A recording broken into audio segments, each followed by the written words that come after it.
So government contracting for beginners. Here are a few things to keep in mind that I recommend for government contracting for beginners, okay? Number one, you want to make sure that you have your entity set up.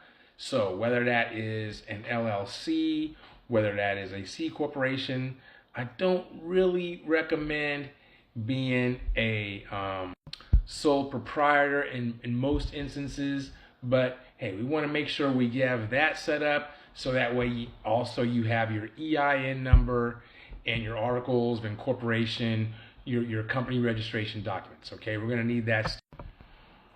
Okay, now along with that, we really need to know kind of what our company is going to do as far as products and services, because I've spoken with some people who are new, looking to get their company started, and hey, they want to provide everything, and you can't do everything. We got to nail it down to, hey, what product and service are we gonna provide?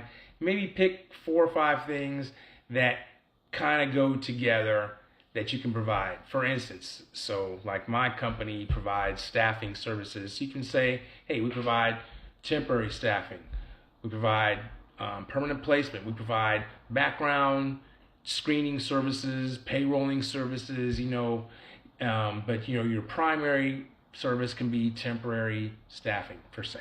Okay, so you want to make sure you have what you're going to provide, service you're going to provide.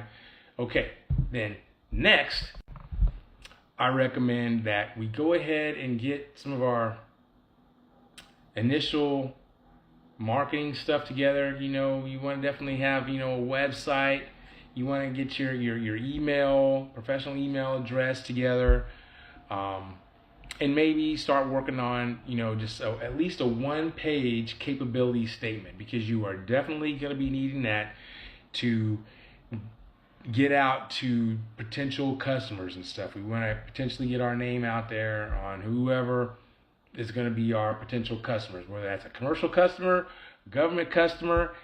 We're going to have some marketing stuff to be able to send and show people that this is what we do and this is how we say we can do, we say we can do. If you can get your business bank account set up, that would be pretty awesome, but we can do that a little later on. But we need these things initially, so that way now we can go start getting registered in areas such as sam.gov to potentially do business with the federal government. We can register in different state portals, cities and counties and stuff. But in each of those, they're going to ask, hey, what is your company website address?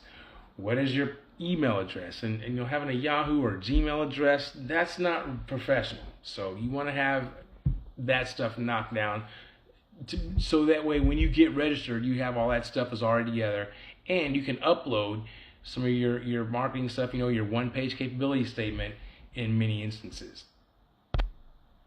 Okay, so now we're at least ready to, if we need to, hey, we can start getting the name out there. We can start looking for different opportunities. We can potentially bid on contracts and stuff, because keep in mind that they do use public dollars to potentially buy your product or service. So they are going to check you out.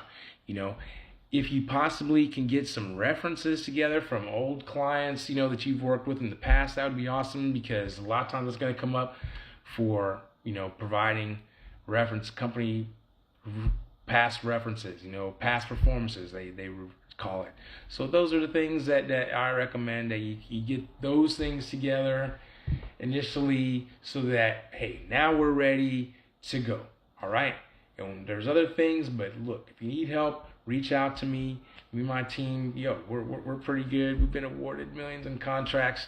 So look forward to seeing you in the next video. Look forward to working with you. All right, have a good day.